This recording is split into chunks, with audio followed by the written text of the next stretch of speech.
Амар мэнд байцгаана уу? Ухамсарын хүч подкастыг маань үзэг сонсогч та бүхэндээ өдрийн сайхан мэнд хүргэе.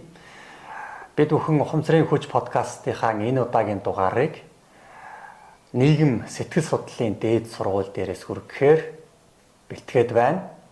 Энэ удаагийн дугаарт маань нийгэм сэтгэл судлалын дээд сургуулийн захирал доктор Базар захирал маань хөтөлж подкастыг маань хөтөлж хамтарч явуулаач хэмээн өргөдөж хурж ирээд байгаа. За ингээд үзэгчдийнхээ өмнөөс танд урилга хүлээн авч подкастт маань хамтран оролцож хөтөлж өгөх гэж байгаа талархал илэрхийлье. За баярлалаа. Танд болон нийт одоо таны подкастыг үздэг олон түмэнд энэ өдрийн мэндийг хүргье. За баярлалаа. За урьсанд маш их баярлалаа. Тэгэхээр Ухамсарын хүч подкастыг үздэг үзэгч олондоо энэ өдрийн мэндийг хүргье. Тэгэхээр та бидний өнөөдөр ярих сэдэв бол нийгмийн сэтгэл зүйн тухай байна. Тий. За ер нь бол та ихэвчлэн хувь хүний сэтгэл зүйч гэсэн ярихтаа бол 70 ухамсартай холбогддог. Тийм учраас бид тэр яриа явсаар хагаад нийгмийн сэтгэл зүй гэдэг маань нийгмийн 70 ухамсар руу чиглэх болов гэж бодож байна. Тэгэхээр хоёлоо судалгаан дээр туршилж ярил л да. Симут гэдэг юу байдаг шүү дээ тийм ээ. Симутийн гаргасан судалгаар болвол ер нь энэ ковидоос хойш нийгмийн сэтгэл зүй болон сэтгцэд өөрчлөлт маш их гарч ийн гэд. За 4 хүний нэг нь бол ерөнхийдөө сэтгцийн өөрчлөлттэй болж ийн гэж байгаа. Тэгэхээр энэ бол нөгөө шинжлэх ухаанд үндэссэн судалгаа л да.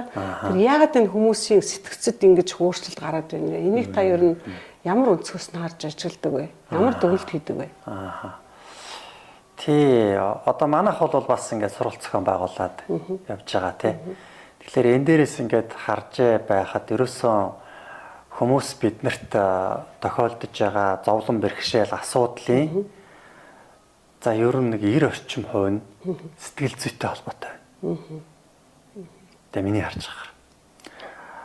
Жишээ нь одоо яах вэ гэхээр зэрэг за одоо би гээл тэгэхэд ингээд надад маш их хэцүү байна. Би зовж байна. Намайг өстой нэг амьдрахад хүнд байна гэж би инглээ гэж бодъё. Тэгвэл яг юу намайг зовоогоод байна? Яг юу намайг энэ амьдралаас тавгүйтэл мэдрүүлээд байна гэд ингээд ялгад салгаа шинжилээд аваад үзэх юм бол шүү дээ. Миний махыг базаад, чингээд, арснаас минь зулгаагаад тэг яг энэ махан биений зовлон төдийл баг. Одоо эсвэл өлсөж турж өгөх гэж байгаа мó тий. Яг ийм махан биений зовлон бол харьцангуй бидэрт багасаад харин эсрэгээрээ сэтгэл санааны зовлон бол асар их болцсон нэг тийм нийгэм одоо яг энэ эрен үед амьдарч байгаа байл. Үнэндээ бол бидрийг яг юу зовоогоод байгаа юм бэ гэж хүн болгон өөр дээр нь хоцтой ингээд авч үзээ тий. Хэцүү байна, болохгүй байна, бүтэхгүй байна гэж ингээд бухимдж байгаа шүү дээ бид нар чинь тий. Яг тэрийг яг юу гээл ингээл тэрийг нягтлаа цаашаа явах тусам эцсийн дүндээ сэтгэл зүй болж тараад байгаа. Сэтгэлийн зовлон бас их болчиход байгаа байхгүй. Тэгээд ковидоос хойш яг яагаад ингээд ихсэж өгөө гэдгийг бол би зүгээр яг ингээд ихсчлээгээ тодорхой тоочны бодол хэлж мэдэхгүй байна л да. Зөвхөн ерөнхийдөө л ингээд энэ нийгмийн хөгжил нь өөрөө яг энэ зүг рүү яваа л байгаа.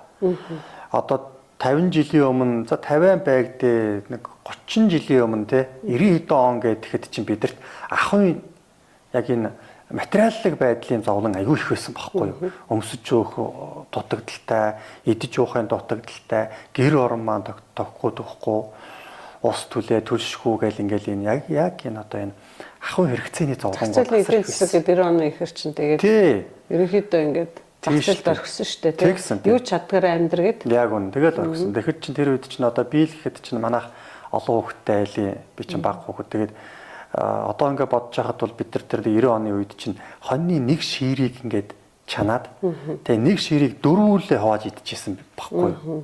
Тэгээ тий чи одоо бодоход бол зүгээр ямар ч их одоо элбэг хангалуун бос ямар ч их гачигдал дутагдaltaй байсан. Тэгэл идэл болж л ийсэн үе. Тэр үед бол яг бидэрт энэ махан биений зовлон байсан. Гэтэл өнөөдөр бол тийм зовлон байхгүй шүү дээ. Маш хангалуун байгаа шүү дээ бид нар чи ерөөсөө идэж уухаар элбэг байгаа шүү дээ. Яг тэр үеийг 90 онтой харьцуулахад тэгсэн мөртлөө зовлон нь багассан уу гэвэл багасаагүй байхгүй. Бүр ихсэн ч гэж магадгүй. Тэгээ яг ямар зовлон ихссэн бэ гэхээр сэтгэлийн зовлон гот байгаа. Тэгээ нийгэм маань ерөөсөө явж байгаа зүг маань одоо нөгөө бомбын 90 гэж нэг юм яригадаад байгаа шүү дээ тий. 2012 оноос хойш нэг дэлхийн сүн мөн гэж байгаа. Тэгэл бомбын 90 рүү шилжиж байгаа юм байна нэ тэрэг ингээд явчлаа шүү дээ. Тэгээд энэ нийгмийн солигдол, нийгмийн энэ өөрчлөлт, хувирал өөрөө энэ сэтгэл зүйн асуудлыг нэг дэвэргэж байгаа ийм нэг хувьсэл болоод байгаа юм шиг надад бол харагдаж байгаа л да. Мэдээж ковид бол яг энэ шарахыг сэтрэж өгсөн, хурдтгаж өгсөн. Ковидын өмнө бол харьцангуй бас арай дээр байсан. Бид нар амьд харилцаа илүү их байж, ковидын үеэс хойш бол хүн болгоно нөгөө утас руугаан донтдох нь илүү болж байна те. Одоо утас нь илүү ухаантай болоод хүн нь илүү ухаантай болоод байгаа гэдэг байна хошиг ч юм уу яриад байгаа шүү дээ. Ковидын үеийн амьдралыг бас сайн талж байгаа, сар талж байгаа гэдэг. Сайн тал нь юу вэ гэхээр нөгөө завгүй байсан хүмүүс чинь гэр бүлтэй өнгөрүүлэх цаг маш их гарч ирсэн тийм ээ. Эцэг эхчүүд хүүхдтэйгээ эхнэр нөхөр хамтдаа гэдэг. За сөрөг тал нь юу байсан гэсэн чинь бас яг хамтдаа байгаад ирсэн чинь зан чанарын болон маш олон зөрчилдүүд гарч ирээд ковидын дараа чинь бас гэр бүл маш их салсан гэж байгаа.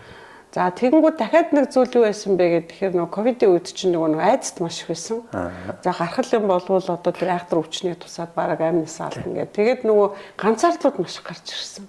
Тэгээд тэр энэ бол зөвхөн Монголд биш ингээд дэлхийн энэ одоо юу л да кейсүүд л те. Тэгвэл ганцаардлаа эргэж нөгөө давж чадахгүй байгаа асуудал ч юм уу. Иймнүүд маш их байгаад байгаа шиг байна. Тэр хоёлоо яг энэ гурван өнцөг би ярьлаа шүү дээ тийм ээ. Эрэг сөрөг тэгээд мэдээж нөгөө нэг хов хүний нөгөө ганцаардал гэдэг чинь нөгөө ганцаараа амьдарч байгаа хүмүүсийн тухай асуудал их байгаад байгаа шүү дээ. Тийм тэгэхээр та би зөвхөн танаас энэ нийгмийн энэ юмнууд бас ингээд ганцаардалтай их холбоотой болов гэж байлаа та. Нэг нэгнийгээ ярьдгүү, харилцдаггүй, дор дороо юм хийгээл явж байгаа. Эхнэр нөхөр байсан ч гэсэн л дор дороо амьдралаа бөөцөглөл тэгэл амьдралын төлөө яваад байна гэдэг тэр нөгөө харилцаа ерөөсөө байхгүй. Сэтгэл зүйн хамгийн чухал зүйл бол харилцаа гэдэг байна шүү дээ. Ярилцах тийм ээ, ярилцах, ойлголцох. Тийм шүү дээ. Одоо нөгөө сошиал гар утас, ухаалаг утас ингээ хөгжөөд ирсэн чинь холыг бол ойртуулсан. Ойрхоныг бол харин холдуулсан гэдэг байгаа шүү дээ тий. Яг тийм л явдал болчоол байгаа юм л да. Яг ковидын тэр үе бол нэг биднэрт нэг байгаагүй зүйлийг шинээр бий болгоцсон юм биш. Байсан биднэрт өмнө нь байсныг илүү хурдтгаж, ил гаргаж, сэтрээж л өгсөн асуудал болсон байх л да. Ковидын өмнө ч гэсэндээ бид нар тийм байсан уу? Байсан. Тэрийг анзаарахгүй л явсан зүгээр. Ухаан материалгүй ажил төрөлгээл ингээл тэр юмдаа сатарчаал бодит байгаа байдлаа анзаарахгүй л явсан баг. Тэгэд ковидын хойш бол яалтчгүй энэ ганцаардал айдас гэдэг юм бол маш их дэвэрж гарч ирсэн. Тэр ковидын үеийн тэр 20 тэр айдас хүйцээр энэ ингээ сэтэрсэн. Өмнө нь байсан энэ. Жишээ нь яаж байгаа вэ гэхээр саяхан одоо надтай ингээд уулзж байгаа хүн юу гэж ярьж байна гэхээр ковидоос хойш тэр айдастай болсон ганцаардсан мэдрэмжтэй болсон. Тэгээд айдастай тийм нэг ганцаардсан мэдрэмжтэй болоод ирэхээрээ бие нь хямраад одоо бие дээр нь маш их тийм зовиорууд илэрдэг. Тэгээд тэрийг зовиороо эмчлүүлэх гээд эмнэлэг домдгоор яваад бол одоо ямар ч эмчилгээ авахгүй байгаа тухай ингээд ярьж байгаа. За тэгээд юу болсон бэ гэдээ би ингээд уулзаад ярилцаад ингээд аваад үзсэн чинь ковидын үед бол ингээд сэтгэлийн юм ганцаардах. Яг тэр нэг 20 болсон шүү дээ тий. Тэр үед л нэг юм. Тэгээд телевиз үзэхээр телевизээр одоо тэдэн хүн ковид илэрлээ нэ тэрэг ингээд мэдээ гараад ингээд ястах гэж. Тэр үеэс л ерөөсөө яг ингээд би хямарч эхэлсэн юм байлээ гэж. Тэгж яагаад яасан бэ гэхээр 2 жилийн өмнө 22 оноос бол бүр энэ яг айдас юм ганцаардах мэдрэмж нь ихсээд бүр бие нь ингээд маш их зовж эхэлсэн байна. Тэр үед юу болсон вэ? Нөхөр нь насарсан юм. Одоо нэг ингээд 60 гаруй настай хүн байна. Тэгээ тэрнээс хойш бол бүр одоо ингээд маш их тохгүй болж эхэлсэн. Ерөөсөө өрөөндөө ганцаараа унтаж гэрэлгөөч унтаж чадхаан болсон. Гэртээ орох гэхэл инхээр цаанаас нь ингээ нэг юм одоо тав хүртэл мэдрэгдээд гэртээ орохгүй тэгээд гадуур жоол ингээ алхахтай болсон дэвтгүрт гарцсан байж идэг. Ингээл одоо ингээл ийм тав хүртэл мэдрэгдээд ерөөсө болохоо байсан гэж ярьж байна л да. Тэгээд за тэгвэл ковидын үед ингээд эхэлсэн юм байж ковид буруутай юу гэхээр үгүй байна. Яасан бэ гэхээр бүр бага насндаа яасан бэ гэхээр ээж аав хоёр нь 4 настай байхад нь мань хүнийг одоо ээжийнх нь эгчийн гэж байгаа. Тэр чинь тийм ээ үеэл эгч дээр нь гэсэн үг юм уу та тийм орхиод явсан байна. За тэр үед яасан бэ гэхлээр тэр ээжийнх нь эгчийн хүүхдүүд маань хүнийг хараад одоо нэг 10 эдтэй хэдэн хүүхдүүд дээр үлдсэн тэр хүүхдүүд нэг 4 настай үлдсэн байна. За тэр үед яадаг вэ гэхлээр нөгөө хүүхдийн чинь арай жоохон өсвөр насны хэдэн хүүхдүүдтэй үлдсэн. Нөгөө хүүхдүүд чинь ганцаарынгийн аваашиж өрөөнд оруулж төвжиж тоглодог байсан би. Нөгөөдөг чинь нэгээ саад болоод ингээд юу яахгүй ш тоглохгүй шүү дээ. Тэгэхээр мань хүний хуурж аргалж байгаа аваачаад нэг өрөөрөө оруулаад төгчиж. Тэгээд өөрөөсөө гадаагаараа сайхан тоглож тэг гүйжэр. Нөгөөх юм чинь уулж тэгээс үлдээ нус нулмс баас ясантай холилдол унтаад өгдөг. Тэгээд тэрийг тэр хүн бол өөрөө мартцсан байна. Саяхан би тэр эгчтэйгээ ингээд уулзаад ярьжсэн чинь бид нар чамайг жоохон байхад чинь харж байгаа нь гэж тэгж тоглодог байж билээ гэд ярьж илээ гэж. За тэгээ бит хоёр бол ингээд пистол хийгээд үзэж байгаа. Пистол хийгээд үзэхэд өнөөдрийн энэ ганцаардлын энэ айдсын мэдрэмж үнэндээ бага насны тэр үеэс надад хэлсэн байна гэдгийг тэр хүн өөрөө одоо мэдрэмжээрээ пистолаар ингээд олж авч байгаа. Бидний нөгөө явуулдаг сургалтын дээр яг ингэж мэдрэмжийн утсыг барьж авч байгаа. Тэгээд цааш нь хөөгөөд үзэхээр өнөөдөр сэтгэлийн хямраагаад байгаа тэр шалтгаанаа хаана үүсэж хизээнээс бий болсныг нь олж харж хүн өөрөө олж авч байгаа харж авдаг. Яг ийм аргачлалтай бясалгал багхгүй юу бидний явуулдаг сургалтанд ордог бясалгалууд бол. Яг тэр бясалгалаар ингээд яваад үзэхээрээс явсаар байгаа л яг тэр 4 наснд байх үеийн тэр би очиж гэж. Тийм тэгэхээр би бас таны одоо нэг талд бол шавилтаа. Тэгээ одоо тэр үлгэрийн сургалт байна. Тэгээд эдгэрлийн сургалт байна. Сэтгэлийн шид гэдэг тий. Одоо хүслийн шид гэдэг энд онлайнаар суралцж байгаа. Тэгээд ингээд нэг л зүйлийг их ойлгоод байгаа байхгүй юу? Бидний чинь энэ тэр тэртээ одоо Фрейд гэдэг хүн эний чинь гараад ирсэн маа шүү дээ. Ер нь бол хүн ингээ ухамсар гэдэг чинь ингээ хоёр хувагаад. За ерөөсөө ил далд гээд тэгээд далд ухамсар бол баг 95%. Энэ бол мөсөн уул юм гэдэг. Мөсөн уултаа ингээ зөөрлцсөн. Тэгээд 5% бол одоогийн бидний яг энэ амьдарч байгаа ухамсар юм аа гэд. Тэгээд таны ингээ сургалтыг үзээд тахаар одоо сая таач гэсэн ярьлаа. Бид нар бол одоогийнхоо ухамсараар амьдраад байдаг. Тэгэл ингээл хямраал, ингээл янз бүр болоод баярлал, хөөрөөл тий. Гэтэл тэр 95% байгаа тэр мөсөн уулын доор байгаа тэр далд ухамсар бол бидний ерөөсөө цаана бол ингээ амьдралыг ерөөсөө ухамсаргүйгээр бид нар бол ингээ удирдагдаад ингээ яваад идэх юм байна гэж тийм ээ. Тийм тэгэхээр сайн тэр эмэгтэй бол хүүхэд бас насныхаа айдсаас болоод тэгээд зовлон учрлаа тэгээд ингээ ганцаардаад ингээ айцтай болоо явчих тийм үү. Тийм тэгэхээр энэ сургалтыг би олон хүн түрээсэй гэж боддtiin юм л да. Яа тэгвэл бид нар нөгөө далд ухамсартай ажиллах гэдэг юм ерөөсөө мэдэхгүй байна. Яг өнөөдрийнхөө л бодол хөдлөлтөд яваад байна гэж бодод байгаа. Өнөөдрийг л зовлон гэж ойлгоод байдаг. Яг үнэн. Тэгээ үнэхээр хүнийг энэ бүтээж байгаа маш хүчтэй ерөөсө гол их үндэс бол тэр 95% далд ухамсар дээр л байж байгаа юм билээ. Үнэхээр тийм. Энэ далд ухамсар гэдэг чинь ерөөсө ер үсийн хачин сонин тийм хүч чадалтай. Гэхдээ бүр одоо эд шидийн ямар ч гэж хэлмээр юм. Бид хэлэх хөгч олдмооргүй тийм сонин зүйл үнэхээр энэ далд ухамсар байна. Тэгээд энэ далд ухамсар нь яаж яах гэхээр тэр мэтчлэнгээр хүүхэд насанд саяны ярьсан жишээчлэн хүүхэд насанд хүчтэй цочрлуудыг аваад далд ухамсар маань ингээд нэг юм параграфчлагдаад бичигдчихэж чинь. Тэгээд тэр мөс шиг ингээд тэр доор ингээд тэгээд далд орчин мөсөн уулын тэр ёроо шиг далд тэр мөсөн уулыг бид нар орой хэсгийг л харахаас биш доороо ямар том гүн байгааг мэдэхгүй шүү дээ. Доор нь юу байгаа бүү мэд. Тэгэл тэр орой хэсгээрээ бид нар чинь ингээд амьдрал яваад байна. Тэгээ гинтхэн ковид гарлаа, айдас хүйдэс давтлаа, сэтгэлийн хямрал бие өвдлөө. Тэгэл тэр бие өвдөж байна, айдас хүйдэс давтаад байна гэдэг ил ухамсар орой хэсэг дээрээ л төвлөрөөл тэрэн дээр баахан эмчилгээ хийлгэн, баахан одоо сэтгэл зүй нэ тэр ягаал ингээд яваад байдаг. Гүнд юу байгаа вэ гэдэг ерөөс мэдэхгүй яваад. Гүнд шалтгаан байж байгаа. Гүнийг засахгүйгээр тэр ил орой хэсэг өөрчлөгдөх ямар ч боломж байхгүй байна. Тэгээд тэрэн дээр нь ингээд ороод үзэхдээ чинь зэрэг хаа байсан 4 насны одоо өнөөдөр 60 эдтэй хүн гэхээр чинь бараг 60 жилийн өмнө тийм өмнөх асуудал тийм явж байгаа. Орж ир чинь тий. Бүр мартагдсан чи өөрөө санахгүй байгаа тэрийг. Тэгтэл манай нэг эгчнийг тэгж ярьж ирсэн шүү гэж ярьж байгаа. Тэгээд тэрийг үзэхэд нэрээ тэр нь тийм батлагдчих гэж ярьж байгаа. Гэт ингээд энэ даалт ухамсар гэдэгт бол үнэхээр их сонин ийд шидийн зүйлүүд байна. Хүн бол өөрөө ерөөсөө тийм гайхамшигтай бүтээгч юм байл. Ил ухамсараараа биш гэхдээ даалт ухамсараараа бүтээгч. Ил ухамсар дээрээ бол бид нэр янз бүрийн бодол бодоод хүсэл зорилгоо биелүүлчих гээ сайхан амьдарч гал хичээгээл яваад байна. Даалт ухамсарт нь яг тэрнийх нь эсрэг 95% хүч өөрчилж байгаа байхгүй. Та тэрийг бол програмчлсан гэдэг аа шүү дээ. Яг үнэ програмчлагддаг даалт ухамсарч. Тэгээ энэ нийгэм өөрөө штэ стресс бухимдал үүсээд байгаагийн гол шалтгаан нь тэр даалт ухамсарт нь юм орчоод.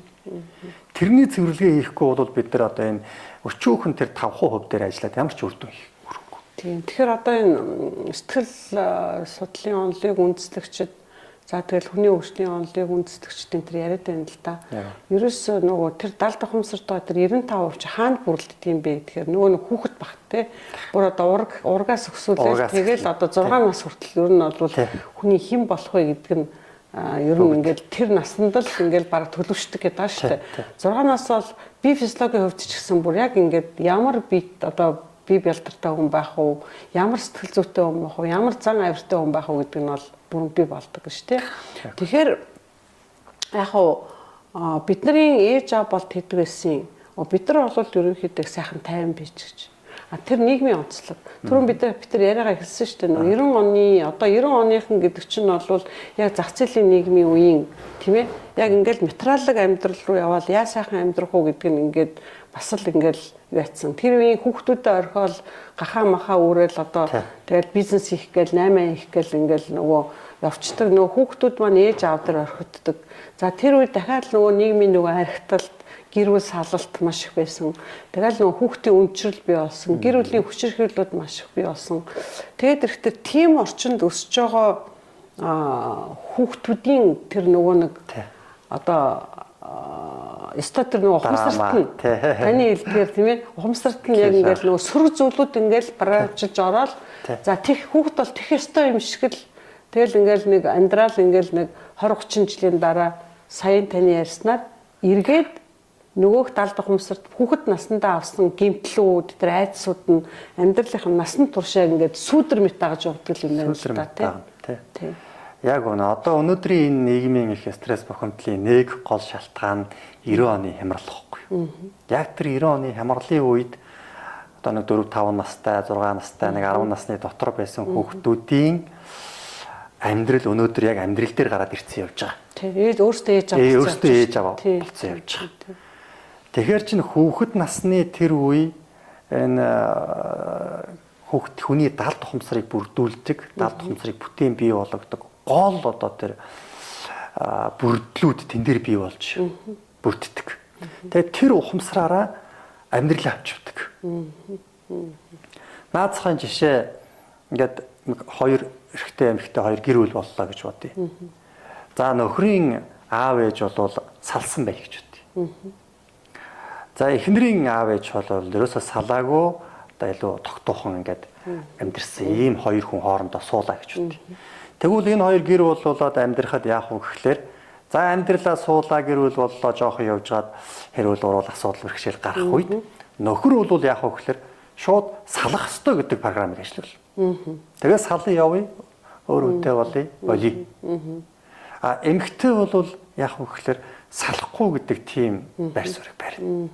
За яагаад ингэж байна гэхлээр эмэгтэй хүн өр хүүхдээ бодно нэ тэрэ гээл ингээл юм ярьж болох байх. Гэхдээ үгүй.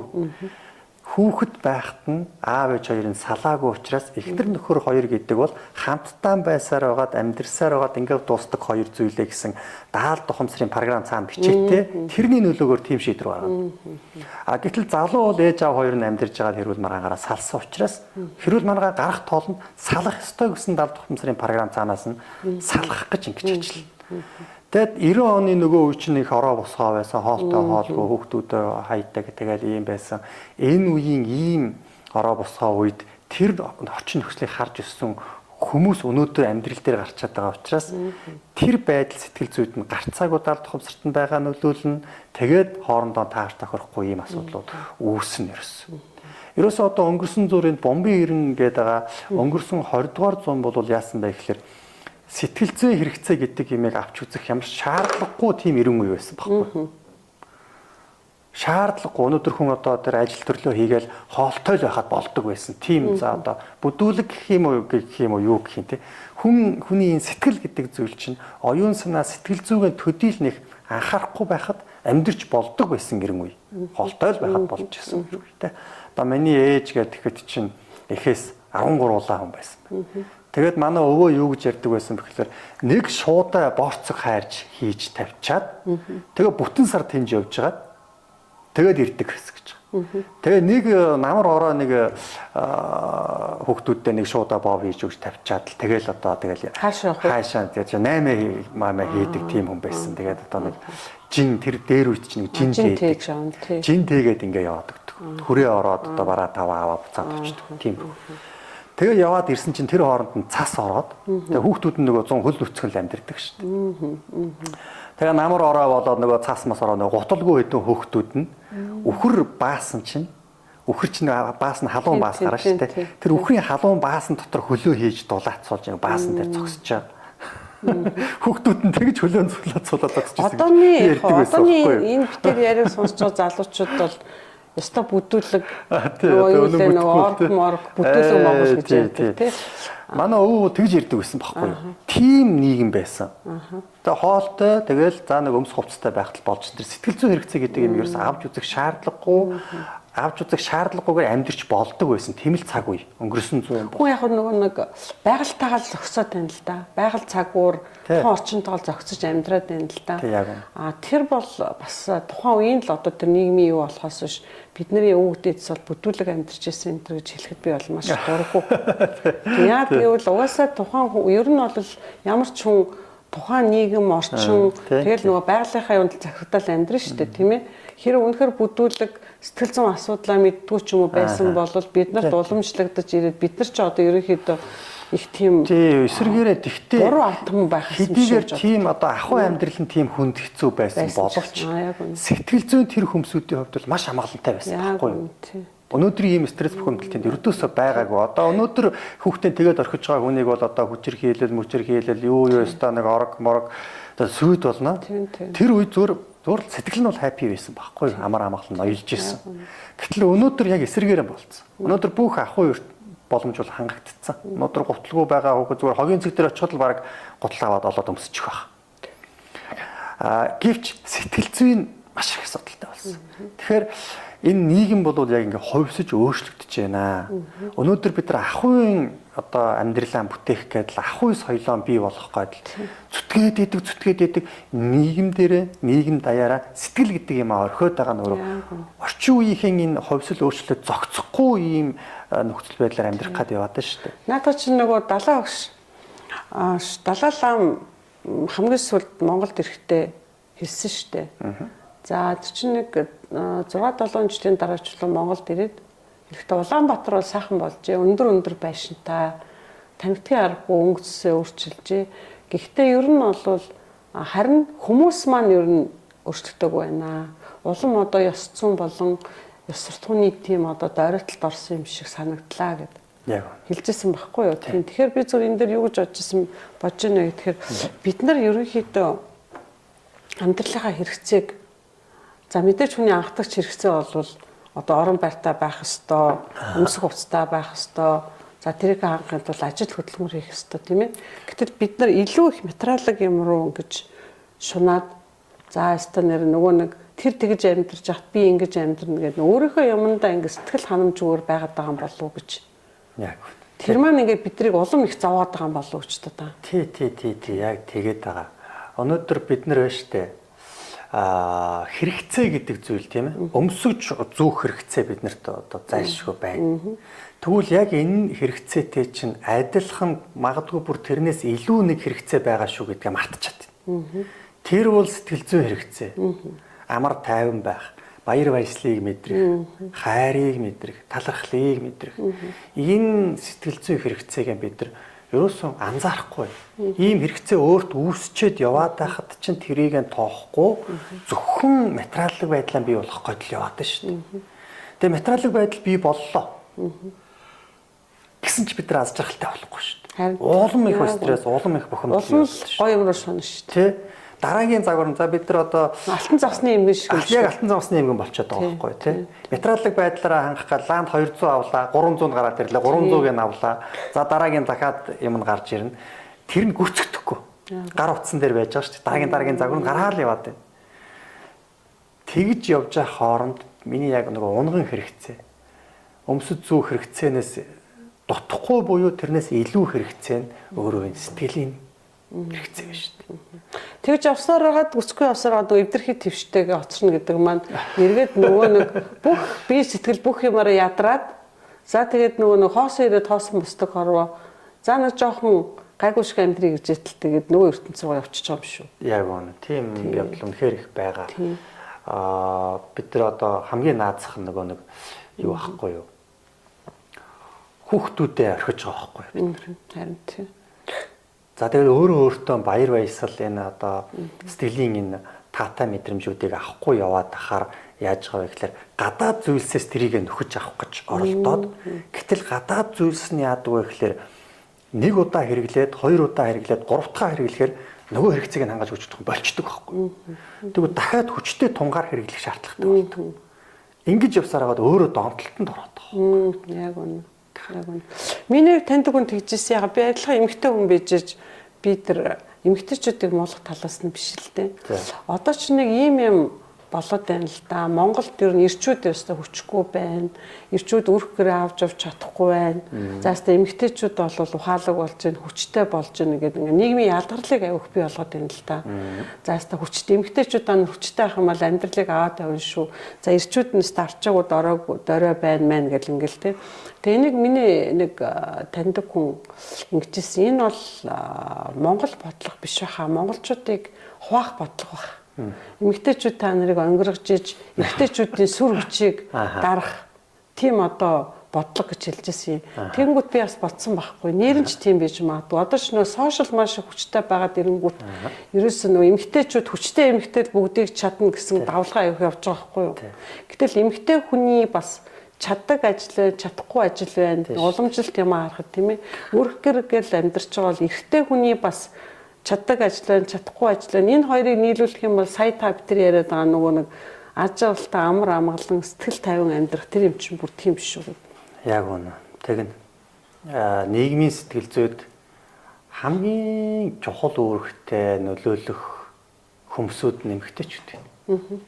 Яагаад гэвэл эмэгтэйчүүд чинь өөрөө ээжүүд байдаг. Эмэгтэйчүүд бол одоо яг тэр гэр бүлийн сэтгэл зүйн уур амьсгалыг нь эерэг байлгах уу, сөрөг байлгах уу гэдгийг шийдэж идэг хүмүүсүүд нь өөрөө эмэгтэйчүүд. Эмэгтэй хүн өөрчлөгдөхөд бүтэн гэр бүл өөрчлөгдөх ч үгүйдэг тийм. Эмэгтэй хүн өөрчлөгдөхөд нийгэм өөрчлөгдөх боломжтой. Тэгвэл нэг эр хүн өөрчлөгдөх нь бол нэг л хүний асуудал. Энэ бол гарцаагүй үнэн. Тэгээд угаасаа ингээд эрчүүд хүчрхэг байхын тулд яах ёстой вэ гэхээр эрчүүдийн өөрийнх нь сэтгэл зүйн хүссэн хүсээгүй эмэгтэй хүнээс хамаарчдаг. Эр хүн бол өөрөө өөрийнхөө сэтгэл зүйг ингээд удирдаа зохицуулаад аваад явчих тийм чадалгүй хүмүүс. Эр хүмүүс яг яасан юм дээр. Биеийн хүч чадал их боловч яг сэтгэлийн хүч чадлаар эмэгтэйчүүдийг хаамж хүрэхгүй хүмүүс. Угаасаа тийм. Байгалаас тийм заяасан тийм. Бүр нөгөө хоромсоомосоо тийм шүү дээ. Одоо нөгөө X хоромсоом, Y хоромсоом гэдэг одоо эрэгтэй эмэгтэй болгодог хоромсоом байдаг шүү дээ. Тэ эргэлгийн структур байдаг. Тэрний XX хоромсоом гэдэг ч одоо эмэгтэй хүн болгодог. Тэр хоромсоом маш удаан амьдрах чадaltaй байдаг болов. XY гэсэн одоо тэр генд байгаа хоромсоом эр хүн болгодог хоромсоом нь богинохоо хугацаанд маш хурдан замыг туулна. Хурдан хөдөлгөөнтэй, хүчтэй. Тэгсэн мөртлөө маш богино хугацаанд амьдэрдэг. Одоо тэр хоромсоом 4 хоног хүртэл эмэгтэй хүний хоромсоом 4 хоног хүртэл амьд байх чадaltaй. Тэгж жаад өр тогтох чадaltaй байдаг бол ердөөсөө нэг хамгийн дээдл нэг 2 хоног л амьдрын эр билгийн гэсэн тэр XY гэдэг хоромсоом. Бүр хоромсоомсоо тийм. Тэгэд эр хүн гэдэг бол ингээл харахад хэдий сүр бараатай, хүч чадалтай юм шиг мөртлөө сэтгэл зүгээрээ байнга эмэгтэй хүнээс хамаарч идэг байхгүй. Ээжээсээ хамаарна, эхнэрээсээ хамаарна. Тэгээ нэг тийм үг байдаг шүү дээ. Энэ хорвоо ертөнцийн дээр ямар нэгэн хүчирхэг агуу зүйл бүтээхдхийн тулд тэрнээс өмнө ямар нэгэн хүчирхэг эр хүн бүтдэг гэж. Тэгвэл тэр хүчирхэг эр хүн бүтгэхийн өмнө ямар нэг гайхамшигтай эмэгтэй хүн бий болсон байдаг гэж. Тэгэхээр чи эмэгтэй хүнээс л энэ хорвоогийн агуу зүйлс бүтдэг, амжилт бүтээл ундардаг. Болж таарад их үндсэн тэндээс болж таарад байгаа байхгүй.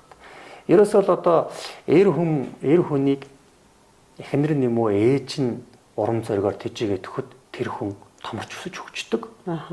Эхнэр нь юм уу эсвэл ээж нь унтраа чи юу чадахгүй байна. Харин би амьдралаа авч явж гэнэ гэд ийм байдал үзүүлээ. Тэр үед ямар ч хүчирхэг эр хүн байсан унж дороотдөг. Энэ бол одоо амьдрал дээр байгаа эгэл жирийн хууль. Тэгэхээр нийгмийн сэтгэл зүйг эерэг болгоход гол хүчин зүйл нөлөөлж байгаа хүмүүс бол эмэгтэйчүүд мөн. Таны хэлж байгаагаар магадгүй үнэхээр ингэж өнгөрөөгоод эмэгтэйчүүд хүчирхэг байна, мундаг байна, эрчүүд бараг шаардлагагүй байна. Эмэгтэйчүүд амьдралаа авч явъя гэх ийм хандлага гаргах юм бол нийгэм тэгэл буруу зөвхөх юм. Эмэгтэй хүн дөрөв чадахгүй гаднаас орж ирсэн зүгээр л сошиал дэвэргэлт гэж хэлжсэн байхгүй юу? Тэнгуут нь би бодсон нэр тийм байж магадгүй шүү. Ер нь бол яг уламжлалаа бодох юм бол бас чинь эрхэш уламжлал гэж юм яваа шүү дээ. Миний өвөг дээдэс дээж аав маань бид нар төгсөн хүмүүжил яс зүүн чинь ингээд монголчууд ер нь тэрвэрээ маш их явж идэг. Тэгээд нөгөө нэг зүрцсүгээрээ дамжаад нөгөө нэг өстой нөгөө зүрцсүг чи хууль шүү гэдэг шиг ингэж уламжлагдаж ирсэн гэж би үздэг байхгүй. Хотынх чи хөдөөнийх ч вэ. Тэр бол нэг хайхтар ялгадаад байх юм баггүй. Орчны л ялгаа болохоос ш. Тэр магадгүй нөгөө нэг монголчуудын чинь бас нөгөө юм туушрал их таардаг юм гэдэг тийм. Тийм нөгөө цаг уртаач холбоотой байдаг бах тийм ээ. Туушралтай тэгээд улирлаад байгаа чинь сэтгэлүүд нь маш их авдаг гэд. Тэнгүүт нөгөө за энэ үндэстнийг жоохон хагарыг, бутаргыг, дотор нь бужигнуулъя гэх юм бол магадгүй нөгөө гаднаас орж ирсэн тийм явуулгад бид нар нөгөө туушрдаг учраас тийм ээ. Тэгээд ийм бас нэг юм байж магадгүй гэж би зүгээр магадгүй юм биш шүү гэж бодсон юм. За яхаа одоо тийм юм одоо байсан байгаагүй гин бол сайн мэдэхгүй юм. Зүгээр ямар ч л байсан эрэгтэй хүний сэтгэл зүйд ямар асуудал байгааг нь эмэгт хажуудах эмэгтэй нь ухаарч ойлгож таньж аваад тэр эмэгтэй эр хүнд зөвөр нөлөөлж эр хүнийг бадраах уу дороотуулах уу гэдгийг шийдэж чадах хүн эмэгтэй хүн. Харин эрэгтэй хүн өөрөө эмэгтэй хүний учрыг олж ирсэж чадахгүй. Тэгээ би нэг сургалтын дээр ярьдаг шүү дээ. Бүх эрчүүдэд таарах ганц түлхүүр байгаа. Ганц түлхүүрээр бүх эрчүүдийг түлхүүрдэж болно. Харин эмэгтэй хүнийг түлхүүрдэхийн тулд 1000 түлхүүртэй байгаад 1000 түлхүүр нэг үрчлэн түлхүүрдэж ягаад тэгээд нэг л түлхүүр нь таарна. Тийм байгалаасаа өөрөө тийм юм онцлогтой. Нэг түлхүүр нь юу юм бэ? Тэр түлхүүр эрэгтэй хүн таах нэг түлхүүр нь бол эр хүн гэдэг амтан чинь эр амтан тий байгалийн ийм энерги явж штэ. Ин ян арга билгийн ийм байгалийн энерги явж байна. Тэгэхээр эрэгтэй хүн гэдэг нь бол одоо зөвхөн бид эр амтнаас харах хэрэгтэй байхгүй юу? Газраг, чон, бух, хоц ухан гэдэг энэ амтд чи яаж ийн гэхтэр сөр хүчийг өөртөө агуулж байгаа байхгүй юу? Дагаас агсалзаал ингээл одоо гүм үгээ хураагаал ингээл тий. Тэр нэг омглон догшин амьдралаа авч явж байгаа эрлэг байгаа байдал нь тэр байгалийнхын тэр нөгөө нэг даавраар нь бий болж байгаа байхгүй юу? Эр амтны даавраар бий болж байгаа.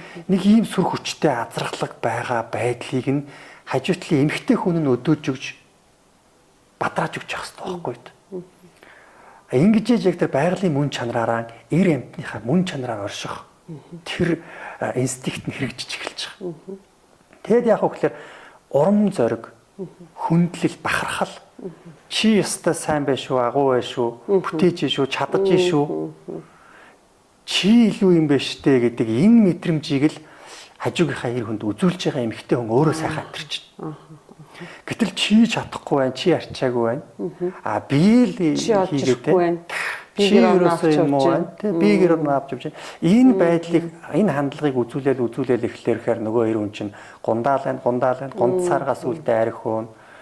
Тэгэл эсвэл өөр хин нэгэн тийм энэ мэдрэмжийг өгөх эмэгтэй хүн рүү явна. Тэ.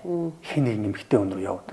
Ухаандаа одоо яах вэ гэхээр зэрэг тэр нэг байглаасаа тэр нэг юм азаргалаг мэдрэмжээ авахгүй хүсээ яваад байгаа байхгүй. Азаргыг ингээд хүлээд хориод энэ мэдрэмжээ авахын байлга болчих юм бол азарг болроос өгснөөс ялгаагүй болох байна. Бүр өстө алалцаж тэмцэж байгаа л тэр гүүгээ ураагаал ингээд тэр азаргалаг байдлаа буцаагаал олж авахыг л хичээх болохоос биш. Өө за боли яшиг би зүгээр гүүнүүд дундаа ороо гүүшиг амьдраа явчих гэх азарг гарахгүй шүү дээ. Яг тэр шиг байхгүй. Тэгэд ингээд өөрөө хин нэгэн эмэгтэй хүний хажууд хүчгүй сулдраа байгаагаа мэдрээд байгаа эрэгтэй хүн болвол ямар нэгэн байдлаар тэмцэл явуулж эхэлдэг байхгүй. Харих ууж агсарч ирж хагаад өөрийнхөө хүч чадлыг үзүүлэх гэж оролдоно. За эсвэл бол хин нэг өөр сул дорой эмэгтэй хүн дээр очиод тэр нөгөө сул дорой эмэгтэй хүн яадгүй гэхлээр өө чи ямар хүчтэй юм бэ? Чи ямар ухаантай юм бэ? Өөрийг магтаж урамшуулах тийм эр зөрөгтэй юм бэ гэд ингээд тэр нөгөө нэг хэн нэгэн хүчрэг эмэгтэй хүний хажууд байхаар авахгүй байсан мэдрэмжээ тэр эмэгтэй хажууд чад авч ихтэй юм бэ? Хүчтэй юм бэ гэж мэдрэх нь шүү. Яг үнэ. Энд чи бүр байгалаас яасан инстинкттэй мэдэрж байгаа учраас тэр эмэгтэй рүүгээ явж эхэлдэг байхгүй. Хэдий одоо ахуй байдал нь те тэр хүчрэг эмэгтэйгийн хажууд баян тансаг сайхан амьдрах боломж нь тэр эр хүнд байсан байг. Эр хүн энийг тоохгүй. Оо зүгээр гэр оролд очиод тэр нэг эмэгтэй бахарх болж амьдрсан дээр. Энэ зүг рүү явна нэр бол. Ийм байдаг учраас эмэгтэйчүүд бол энэ нийгмийн сэтгэл зүйг эерэг болгох, гэр бүлийн эерэг болгоход эмэгтэй хүний сэтгэл зүй бол гарцаагүй чухал нөлөөтэй. Эрчүүдийн амжилт, улс орны амжилт ч гэсэн энэ хэрээрээ эмэгтэйчүүдээс бол зайлшгүй хамааралтай л байгаад байна. Тийм. Тэгэхээр хүн чинь бол амтэн штэ. Амтан тийм ээ. Тэгэхээр сая та нөгөө эмэгтэйчүүд ингээд хүчрэг байж энэ улс орон нийгмийг авч явна. Гэр бүл төдөг улс орон нийгмийг авч явна гэсний гэж ярихтаа зэрэгцээд надад нэг нөгөө дахиад амтан гэдэгтэй зэрэгцээд нэг чоны тухай кейс орж ирж байна л да. Жишээлбэл нөгөө гिचий чон бол өөрийнхөө азрыг өөрөө сонгох юм байна. Тийм. Тэгэхээр эн чинь юу гээд байна вэ гэхээр би амтан гэдэг утгаар штэ тий. Бид нар чоны чинь өстой хямрлаг амтан гэдэг ингээд идэг. Тэгэнгүүт азарган чон хизээч гिचий чоноо сонгодог. Гिचий чон тэр олон чон дотроос өөрийнхөө азрыг сонгодог юм байна л да. Тэгэхээр нөгөө энийг ингээд хүн дээр аваад үзэх юм бол тэр нөгөө хүч чадал нь эмгтэй хүнд байна гэдэг чинь бас үнэн болоод байна л да. Яг үнэ тий. Тэгээд нөгөө маш олон азарган чонууд дундаас байгалийн шалгарлаар явсаар байгаа тухайн тэр нөгөө нэг гिचий чон таарах чон л одоо ингэж хансаж амьдраад бүр насан туршдаа тэр хоёр чон ингээд үнж амьдрдаг гэж байна. Тэгээ бэлтэргүүдээ гаргаад үржээд явж идэг. Тэр чоны чинь нөгөө хамгийн ухаантай амт ингээд чон судлаачд бичээд байгаа шүү дээ. Тэрнтэй адилхан зүгээр энэ подкастыг сонсож байгаа эмэгтэйчүүд одоо бид нар болвол юу гэж үзэж гинөө гэхээр бид нар болвол маш их хүчтэй чадaltaй хүмүүс юм биш шүү. Байглаас ингэ заяасан юм биш шүү. Гэр бүлээ одоо ингээд бүтэн авч явах юм бол мэдээж эхний сонголт зөв байх хэвээр. За тэгээд зөв сонгоод ингэ явах юм бол энэ амьдралыг сарниачихгүй шиг тэр амьдрал донд нөгөө нэг бидний хүүхдүүд өсөж төрж өсөж бойжж байгаа. Тэгээ дахиад нөгөө нэг хоёлоо мөсөн улруугаа орох юм бол хүүхдүүдээ айдас янз бүрийн гэмтэл өгөхгүй насан туршийг нөгөө сайн хүн болгоё гэж үзэж байгаа болвол бид нар бол их зөв амьдрах хэрэгтэй юм байна шүү гэдэг юмыг эмэгтэйчүүд их ухамсарлаж явах юм бол их зөв юм байна ш тийм ээ. Тийм. Яг үнэ. Таны ингээ ярьж байгааг сонсоод надад бас нэг үг орж ирж байна. Манай монголчуудад нэг тийм үг байдаг. Биеийг нь бүтээснээс биш ухааныг нь бүтээгээгүй, сэтгэлийг нь бүтээгээгүй гэж ярьдаг. Тэгвэл энэ үг бол бас тийм үнэн үг биш гэж би боддог. Үгүй. Ухааныг нь ч гэсэн бүтээдэг. Сэтгэлийг чинь бүтээдэг. Сэтгэлийг нь бүтээдэг. Тэр үтгэл эцэг ихүүд бид нар хүүхдтэйгээ хувь зээг нь бүтээдэг. Яг үнэ. Хүүхдийн нөгөө нэг даалд ухамсар гэдэг юм чинь эцэг эхийг харж бүрэлдэж бий болж байгаа шүү дээ. Тэгээ эцэг их орондоо хариултай, зодоонтой, хүчирхийлэлтэй ийм орчинд өссөн хүүхэд нөх сайхан амгалан тайван суугаад байдаг болох нь юу л бол. Юу л бол гэж угаасаа боломж байхгүй. Хүчирхийлэгчийн хүүхэд хүчирхийлэгч болдог. Уг нь бол эсрэгээр бол хүчирхийлэгчийн хүүхд жигшээд их сайн хүн болмоор байгаа байхгүй тий.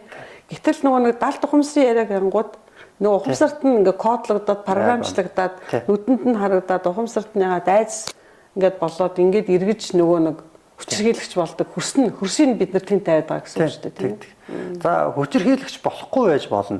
Тэгтэл нөгөө айдас сэтгэлийн хямрал тэр бүх юм дотор аваад одоо тэр өсөж томторч. Тэгэхээр чин эцэг эхийн ямар харилцаатай байх байдал нь гарцаагүй тэр хүүхдийн хувь заяа амьдрал ахуйд нь нөлөөлж л байгаа байхгүй. Гарцаагүй нөлөөлнө. Хувь заяаг нь бол бид нар бүтээж эцэгчүүд бид нар бүтээлцэж л өгж байгаа. Ер нь ингээд хараад байхад жишээ нь борлуулна штэ. Их тийм хүчрэх эмэгтэйчүүд. Ер нь манай монголчуудын энэ эмэгтэй хүмүүсд маш хүчрэх. Бусд орны энэ нийт эмэгтэйчүүдийг хараад байхад бодвол харьцуулаад харахад за Азиудууд бол бүр ойлгомжтой. Монгол эмэгтэйчүүд бол Азийн ямар ч улс орны эмэгтэйчүүдээс хав илүү хүчрэх эмэгтэй. Европуудыг харьцуулахад бас ялгаагүй юм байлээ. Илүү юм байлээ. Манай монгол эмэгтэйчүүд маш хүчрэх эмэгтэйчүүд. Тэгээ энэ байдал нь эсэргээрээ бас гай болчиход байгаа байхгүй юу?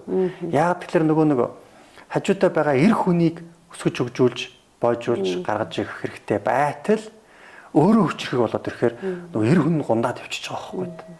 Яг энэ хүчрэх байгаа энэ хүч чадлаа тэр эр хүнийг өсгөж өндийлгөхэд тэр эр хүний сэтгэл зүйгээр нь босгож ирэхэд зарцуулбал одоо зөв амьдрах гэдэг байхгүй. Одоо гоё харилцаанд зөвлөх гэдэг байхгүй.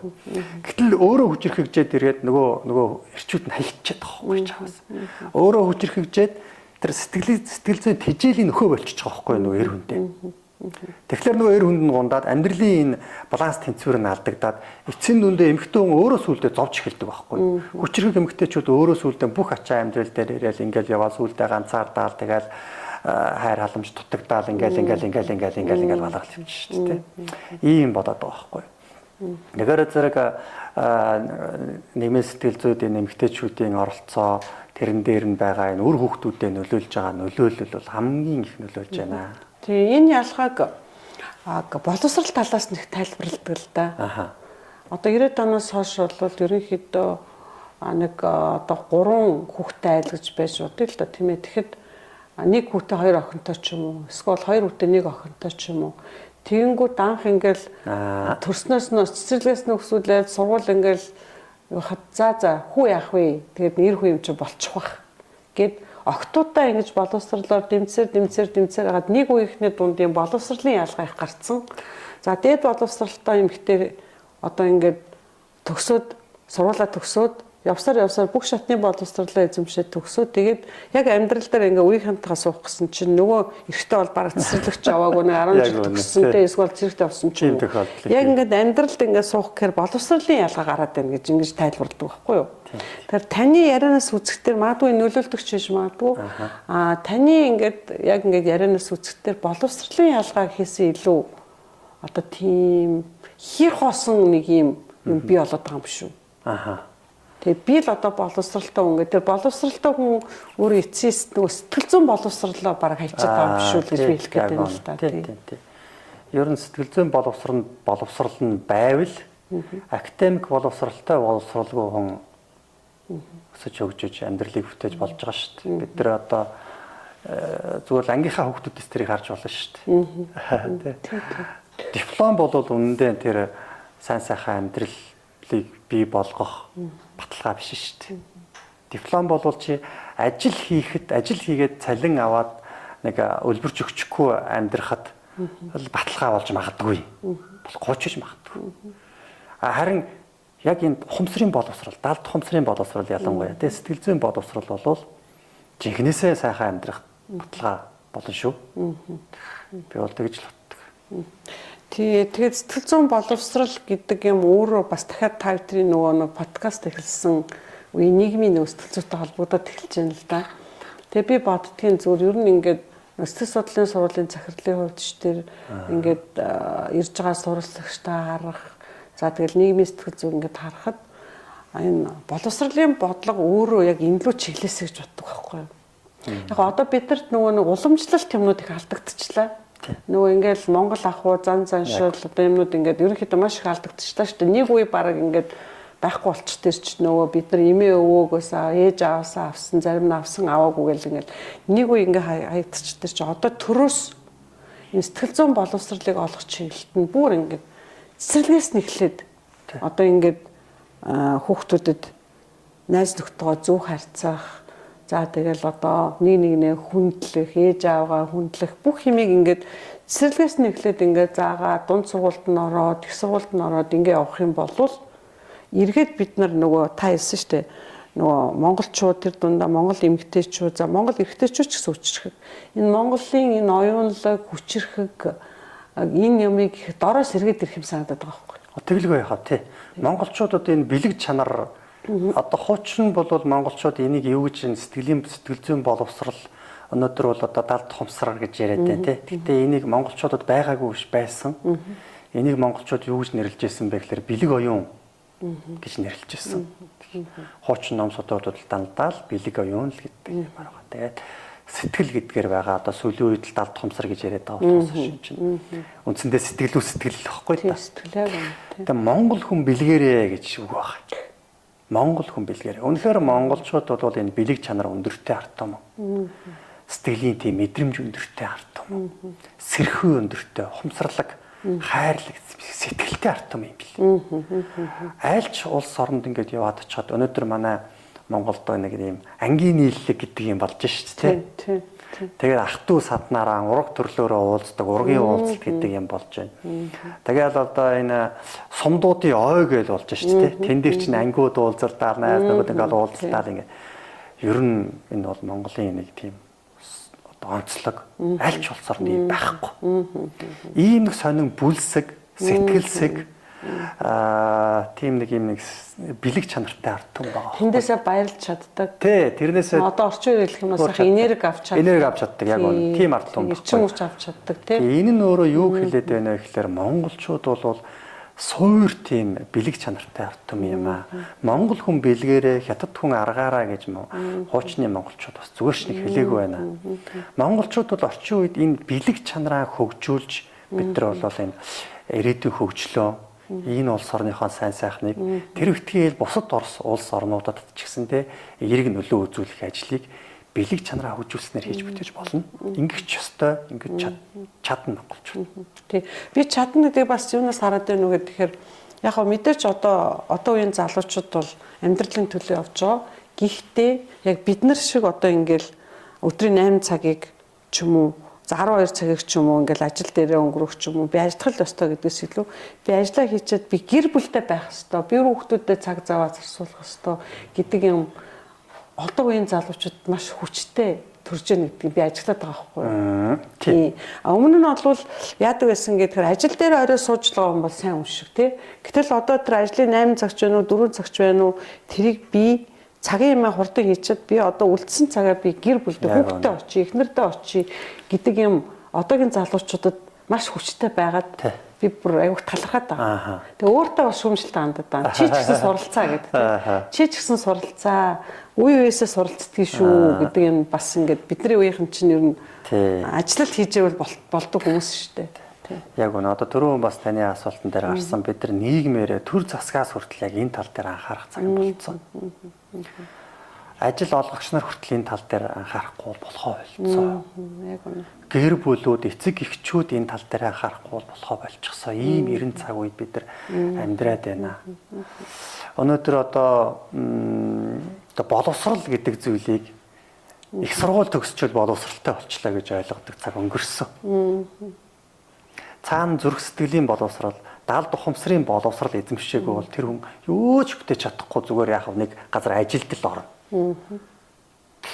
Сайхан амьдарч чадах баталгаа байхгүй. Бүр цэцэрлэгийн наснаас эхлээд таны түрүүний хэлсэнтэй. Цэцэрлэгийн нас 10 жил. Манай одоо энэ хувийн сургуулиуд ялангуяа манлайлаад энэ тал дээр ажиллаж эхлэх хэрэгтэй байна. Төр засгийн заавал одоо төр засгийн бодлого хэзээ шийдвэр гарах юм байгаа тэрийг хүлээх хэрэггүй. Ингэж л ажиллахгүй бол энэ Монгол үндэстэн чинь байна штэ. Зүгээр л одоо сошиал Facebook энэ сошиал хэрэгсэл дээр ямар мэдээллүүд гарч ийн тэрүүгээр даалт ухамсар сэтгэлгээнд бүрдэж бий болох ийм аимшигын ирэн үе рүү яваад байгаа байхгүй та. Одоо ингээд хүүхдүүд YouTube үзэл ингээд сууж байна. Очоод харахаар тэнд нь юу байгаа вэ гэхээр зүгээр л нэг юм нэг одоо нэг солиорч байгаа юм уу, мангартж байгаа юм уу, энэ хүн үнэлэх гээл тэнэг үйлдэл гаргаал нэг аимшигын баг зүчээл бие биенийг айлгаал. За тэгэл нөгөө хүн амтан буудаж алаад л ингээл яваалгаа нэг юм тоглоомоглооны бичлэг ч юм уу. Зүгээр нэг ийм л юм үзээд байгаа байхгүй. Тэгэхээр энүүгээр хүүхдийн даал тухамсар сэтгэлгээ бүрдчихээр яах вэ гэхээр яг ингэж л сэтгэдэггүй болох ч байгаа. Хүүхдийн даал тухамсар бол ерөөсөө ингээл яг цэвэр сав. Тэр савн дотор үдсэн, харсан, сонссон юм болгоо ингээд орж байгаа. Тэр савн дотор баахан хар бөмбөг оруулчвал тэр хүүхдийн даал тухамсар тас хар бөмбөг. Бүр дүүрэн сав. Хүүхд хизээч өөдтэй өнгөдөг сэтгэж чадахгүй тийм юм шиг байна. Сэтгэхэ болно, мэдрэхэ болно. Буруу юм мэдэрнэ. Тэгнь. Тэрийг л одоо хүүхэдтэй бид нар ингээд харуулад байгаа байхгүй. Тэгэхээр энэ төр засгаас яах ёстой вэ гэхээр нэг яаралтай бид нар энэ сошиал контентууд дээр одоо хяналт тавьдаг ч юм уу тий. Тэр энэ эерэг зөв одоо контентуудыг олноор нь үйлдвэрлэж гаргах хэрэгтэй байхгүй. Нөгөө нэг бие биедээ тусалж байгаа. Нөгөө нэг бие биенийг ахмад насныг хүндэлж байгаа, хайрлж байгаа. За тэгээд нөгөө буруу зуршлаас татгалзаж байгаа тухай, буруу зуршлаасаа татгалзаад анги дээрээ баатар болж байгаа тухай ийм зохион байгуулалттай зориултын контентуудыг, кинонуудыг олноор нь яаралтай үйлдвэрлээд YouTube-ээр нэг тавих хэрэгтэй. Энэ үйлдвэрлэж байгаа хүмүүсийг гаргах санхүүжүүл дэмжих хэрэгтэй. Тийм санхүүжүүл дэмжих бодлогоор гаргах хэрэгтэй. Нөгөө соёлын яам энэ төр гэдэг байгаа чи ийм ажлуудыг хийж ард түмнээ соён гэгэрүүлж явах хэрэгтэй байтал зөөр хайчихсан. Тэгэхээр одоо контент үйлдвэрлэгч нэг хэдэн инфлюенсер болох гэсэн хүүхдүүд яах вэ гэхээр зүгээр л яаж арзаханж маазраж тэнэг үйлдэл хийхээр хүн их үзэж чинь тэр контентуудаа илүү хийгээд эхэлж байгаа байхгүй. Тэгээ тэрийг үзээд нийгэм бүгдээрээ ингэх хэвээр байна. Нэг гадуурхах хэвээр байна, бүлийдэх хэвээр байна. Ингэжээж нөгөө хүүхд чинь баатар болж байгаа юм байна гэгээд ийм сэдвтэй контент үзсэн хүүхд чинь ингэж сэтгэгээд байгаа байхгүй. Тэгэд ийм юм хийгээл ингээл нийгмээрээ болохгүй бүтэхгүй юм боо явах айхтар одоо ийм эрсдэлтэй ирэн үе дээр бид нар байгаад байгаа байхгүй. Тэгээ зарим гадны одоо энэ орнуудад бол зохион байгуулалтаа энийг хийж байна. Төр засаг нь өөрөө мөнгө өгөөд эерэг контентуудыг бүтээгээд тэгээд телевизээрээ зургатаараа ингээд гаргаад YouTube-ээр тавиулаад тэр контентууд дээр нь ач холбогдол өгөөд ингээд ажиллаж байна. Ийм байдлаар энэ зүг рүү одоо хандахгүй бол болохоо ч. Манай одоо их л төр засаг байгаа гэж боддоо шүү дээ. Яг төр засгаас гадна энэ нөлөөлөгч нар бас байна. Инфлюенсерүүд байна шүү дээ. Эдгээр бас бодмоор байгаа байхгүй юу? Хийсэн контентын хэдэн мянган хүн үзэж шүү дээ. Тэр хийсэн контентийг чинь хэн нэгэн хүүхэд үзчихээ тэрийг чинь дагаж дөөрэж хийн гэдгийг мартаж болохгүй байхгүй. Яг үнэ. Тэгээ зөвхөн хүн инээлгэхийн тулд хандлт авахын тулд хэн нэг очиод алгадаж аваад, үстэж аваад тэгэл нэг реклам хийхийн тулд л тийм ёс бус үйлдэлүүд хийж контент хийчихэд тэрийг ингээд YouTube дээр олон нийтийн хэрэгслээр гаргаад байгаа. Тэгэл одоо нөгөө хэрүүл уруул аимшигтэй үг хэллэг хэлээ тэ. Эний чинь хүүхэд үзнэ, таны хүүхэд үзнэ. Тэгээд дуурайнаа гэдгийг л мартаж болмоор. Харин тэгэхээр яг энэ тухай ингээд яриад бол та бид тэр яриа ерөөсө дуусахгүй юм. Яг тэгвэл нөгөө нэг ихний юм дээр нөгөө нийгмийн сэтгэл зүй өөрөө их догдолтой сэтгцийн өөрчлөлттэй хүмүүс маш их байна гэдэг чи ерөөсөө нэг сэжүүр нэг авахгүй юу? Тийм зөвхөн хүүхэд ч биш. Энэ чинь бас нөгөө ингээд бас нэг тодорхой хэмжээний ингээд сэтгцийн жоохон өөрчлөлтөө ч юм уу хүмүүс байдаг шүү дээ. Тэр хүмүүс бол үзээд бүр улам ингээд дээврэн эсвэл бухимдж байгаа хүмүүс тэрийг хараад бухимдж байгаа хүмүүс стресс нь үдлэн за сэтгэл төр стрессээ удирдах чадахгүй бол депресс рүүгээ орно өөрт нь чиглэсэн юм шиг ингэж бодсоод маш олон шалтгаанууд байна л да. Тэгэхээр бид нөө төр засаг гэж хэлдэг нь юу юм гээ. Тэгэхээр за 3.5 сая хүнтэй за тэгсэн мөртлөө хүмүүсээ бас их ухаалаг, холж бодолтой, чадварлаг гэдэг маш их юм амархан дасан зогсдог гэдэг ийм чадварлаг ард түмэнтэй одоо төр засаг юм болвол одоо бодлогоор энийг хийх ёстой. Тэгж за бодлогоор хийгээд эхлэх юм бол ард түмэн бол дагнаа. Тэгээд ард түмэн дагна гэдэг чинь тэр гэр бүл дагнаа. Хүн болгон бид нар ерөөсө хүүхдээ зөв хүн болоосоо гэж хосч байгаа шүү дээ тийм. Хүсдэг хүн болгон тэрийг дагна. Тэр энийг бол бодлогоор ингэж явж иж бид нар явахгүй бол хүний эрх ардчилсан орон түн болгон үзэл бодлоо яаж илэрхийлэх нь тэр хүний асуудал гэдээ яваад ах юм болвол энэ бол бас л буруу юм гэж бодож байгаа. Тэгэхээр битэр яриа эхэлсэн шигээ нийгмийн сэтгэл зүйг удирдахад, нийгмийн сэтгэл зүйн боловсролыг олгоход Монгол улсын одоо энэ бодлогыг явуулдаг төр засгийн хүмүүс маань их зөв ажиллаач, зөв бодлого явуулаач гэж би бол хувийнхны хувьд аяг хүсдэг хүн байхгүй юу.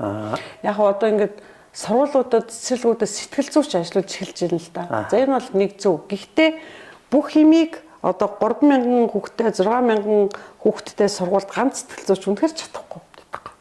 Сэтгэл зүйч ажиллуулад эхлэнгүүд манай нийгэм юу гэж яах гэхээр багш нар ч юм уу эцэг эхчүүд тэр сэтгэл зүйчтэй л хүүхдээ үзүүчи өгчий гэж байна. Үгүй. Таны хүүхэд уушээ одоо сэтгэл зүйн хувьд битэр ярьж нөгөө даалд ухамсарын хувьд нөгөө гэмтхийн хувьд гэмтсэн за мэдээж яг аргаа яаж болох уу гэдэг төрхий явж байгаа. Энэ хүн надад туслах юм байна гэж зөв хүмстэй хүмүүст нь явж байгаа гэтэл ганц хүн болох чирхгүй. Багаараа ажиллана. Багийн нэг гишүүн бол эцэг их юм аа, ах эгч нар юм аа. Багийн нэг хүмүүс бол багш нар юм аа. Тэгжээж бүгдээрээ нийлжээж энэ хүүхдүүдээ их зөв болгоно. Хүүхэд зөв байх юм бол яг уу эцэг эхчүүд бид нар сайхан амьдрна. Улс орон сайхан болно. Улам хүчрэг болно гэх. Яг үнэ тий. Танай энэ би сая танай сургуулийн коридорт нэг үг харсан. Байгаль нь баялаг ихтэй улс орнууд хөгжиж дэвшиж хүчрэг байдаг цаг үед өнгөрсөн. Хүн нь мэдлэг боловсралтай. Хүн нь одоо сайн байвал хүн нь өөрөө баялагтай байвал тэр улс орон сайхан амьдардаг зэрэг цаг үе болсон гэдэг тийм үг. Дахиад та доош явахдаа нэгд манай сургууль дээр ирсэн чинь ингээд шатаар өнгөж таны хэлдэг байнга нэг байгаа. Эйнштейн хэлсэн. Мэдлэгтэй байснаас мэдрэмжтэй бай гэж. Мэдлэгээс мэдрэмж илүү шүү гэж тийм. Тэр маш их чухал. Тэ хүн өөрийгөө мэдрэх, мэдрэмжээ маш сайн зөв анзаарах юм бол хүн өөрийнхөө сэтгэл зүйг зарчдах юм аа гэж та ястаа мянгантаа хэлт юм билээ. Тий, тэгдэг. Тэгэхээр зэрэг үнэхээр төр зэсэг маань ч гэсэндээ энэ тал дээр бол зайлшгүй анхаарах шаардлагатай. Бид нар одоо бид хоёрын одоо энэ ярилцлагыг үзэж байгаа эцэг эхчүүд байгаа, багш нар байгаа, эмч нар одоо ямар ч хүмүүс байгаа тий. Тэр хүмүүс ч гэсэндээ боломж болцооныхаа хэрээр бид нар энийг ухамсарлаж дээш нь бас уламжилж явах хэрэгтэй. Болж игэл одоо бид нар цэцэрлэгээс нь эхлээд энэ зүрх сэтгэлийн боловсрал, хүнлэг боловсрал. Хүнлэг байдал гэдгийг л бид нар чинь ер нь орхитуулчих гэдэг шүү дээ, тийм ээ. Тэгэхгүйгээр тэгээ хүнлэг бос нийгмээр бид нар ч одоо яаж амьдрах юм бэ ч одоо. Хүчирхийлэлтэй нийгмээр бид нар чи яаж амьдрах юм бэ болж байгаа шүү дээ, тийм ээ. Тэгээ одоо яг нэг юм хүнлэг гоё ёс суртахуунтай зам чанар гаргаал. Тэгсэн чинь за нэг тийм нэг контент хэлхий л да. Нэг ангийн нэг 20 сурагч дотроо нэгнийгээ ингээд одоо гадуурхаж байгаа. Тэр нь ямар муухай байгаа. Тэгснээ бүгдээрээ эвлэлд нь нэгдээд бие бинийгээ хүндлээд хайрлаад ойлголцоод тэр анги ямар сайхан анги болж аз жаргалтай байгаа тухай контент хийгээл бид нар цацчих хэрэгтэй байхгүй тийм. Тэрийг хүүхдүүд үзэхээр хүү нэгээ ингэж гадуурхах бүлийдэг чинь муухай юм биш үү? Өөрсдөр нь бүтээлгүүд бүр илүү. Тэг баг тий. Муухай юм биш үү? Бид нар чинь ингэж байх ёстой юм биш. Энэ аз жаргалтай гоё юм биш үү гэдэг хүүхд тэрийг үзээ сурч авах хэрэгтэй байхгүй.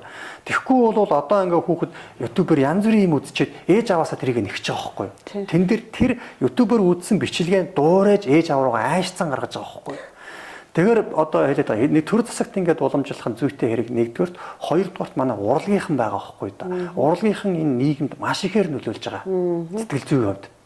Гуравдугаарт нийгмийн эмчгээд доош урлагч чинь. Тий. Инфлюенсерүүд. Урлагийнхан дээр одоо би наацах нь штэ. Кино хийж байна. Тэгэхээр нэг 10 жилийн хүүхдүүдийг ингээд гаргаж байгаа бэжэж тэр 10 жилийн хүүхдүүд донд нэг атмаа нэг хүүхдийн дүр бүтээж байна л да. Тэр нь заавал нэг ингээд тамхи татчих гарч байгаа байхгүй. Яг үнэ. Тэгээ тамхитаа нэг автоматагаа уугуулаад ингээл. Тэгээ хүүхдүүд тэрийг үзэл энэ тамхи татхаар чи ингэж гоё ятмаа шиг гоё харагдд юм биш тэгэл. Тэгэл тамхитаа эхэлж байгаа байхгүй. Үгүй ядаад ингэж нийгмийн сэтгэл зүйд нөлөөлж байгаа гэдгээ ухамсарлаад нэг иймэрхүү дүр зураг гармааргүй байхгүй. Урлагийнхан маань дээр нь одоо инфлюенсер гэдэг байгаа манай энэ хүмүүсүүд энэ контент хийхдээ ухамсартай боломжтой хандах хэвээр. Тэрий чинь үзээд хэн нэгэн сэтгэл мэдрэлийн асуудалтай хүн дуурайгаад янз бүрийн асуудал, сэтгэл мэдрэлийн асуудал нь хөдлөөд хүн алуул яах вэ, хүрээ талуул яах вэ тий. Нэг ийм зүйлийг ухамсарлаад нийгэмдээ айлуулах эерэг тийм гоё зөв зүйлийг уриалсан, сайхан сэтгэлийг, хүнлэг чанарыг ухамсарлуулсан байдлаар контентуудаа хийгээд тэрий чи хүүхдүүд үзэж үлгэр дуурайл аваад явах хэрэгтэй байна гэдгийг бас бодмоор л байна л да тий. Наадах чинь залуучууд төсдөг юм байл хүүхдүүд. Хэдэн жилийн өмнө миний бага охин тэгчихсэн. Ээжээ энэ сэтгүүлүүд дээр Монголын хүүхдүүд гэхээр л уулан ацартаа нусаа гоожулсан. Тэгээд уранхай дэлтэй хүүхдүүдэд хадах юм. Яагаад гэдэг Би бас бодож исэн байхгүй юу. Наа чинь ингээд хөдөөнийх гээд хөдөөний хүмүүс ийм байх албагүй шүү дээ. Тэгээ энийг харах тэр бид нар ингээд ийм юм хармааргүй байна гэд. Тэгээд одоо бас гайгүй болж байна л да. Улаа бутарсан өөрхөн хацартаа өөрхөн инээсэн хөөрхөн хүмүүс байвал хүүхдүүд хүртэл тийм хөөрхөн хүүхдийг харахыг хүсдэг юм шүү дээ. Тэрээр өөрийгөө нөгөө нэг ингэж өөрийгөө төлөөлүүлж байгаа гэдэг утгаараа их өөдрөг байхыг хүсдэг тий. За тэгээ хоёулаа яриагаа дуусгая. Та бидний яриа бол ингээд үргэлжлээд байвал нөгөө нийгмийн сэтгэл зүйн асуудал маш их байгаа учраас ингээд үргэлжлээл яваад байна гэж бодож байна тий. Тий, үргэлжлээл яваад байна тий. За ингээд энэ хүртэл бит хоёрын ярилцлага өрнүүн дэлгэр сайхан өрнөөд өндөрлөж байна. Ухамсарын хүч подкастын маань энэ удаагийн дугаарт нийгэм сэтгэл судлалын дээд сургууль дээрээс явагдлаа. Өргөдөн ирсэн надтай сайхан яриа өрнүүлж надаас сайхан асуулт асууж хөтөлж өгсөн нийгэм сэтгэл судлалын дээд сургуулийн захирал доктор Базар багштай баярлалаа. Ухамсарын хүч подкастын дараагийн дугаар хүртэл баяртай үзэгчтэй. За баярлалаа баяртай.